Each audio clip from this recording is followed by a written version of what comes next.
नेठ हयाती हुसन खसींदी। अमर राय सिंह राजपूत जो नज़म अर्ज़ आहे।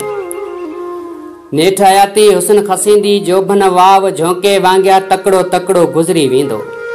तुंहिंजी सूंह जो उजरो आंचल उडरी आख़िर थकिजी वेंदो। बाग बिरे जो जोबन गुलड़ो पोड़ापन में पटिजी वेंदो। वसकारे में आड़ंग जहिड़ो तो में पसिजी हर्ष बदन जो।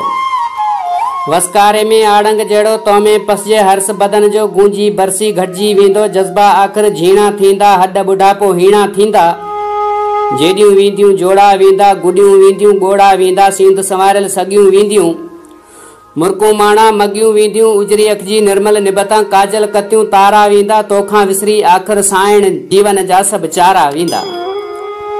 तूजा मुर्की मेघ वसाई, कारूं जरजा मोर नचाई। चप मुरड़े चाग करी तूं, कोयल वांगे राग करी तूं। शेर वजाए छाल करी तूं, थोरी थोरी गाल तिरुसंदे तितर जहिड़ा ताल करी तूं। बंबा खोले बादल ठाई, धोबी धोबी काजल पाई। छाती लोडे विख वधाई, रोज पबन ते हलंदे सुहिणी। केॾा गिबरू घोट कुसाई, सरती तोखां ही समूरा आड़ंग अरड़ा आरा वेंदा।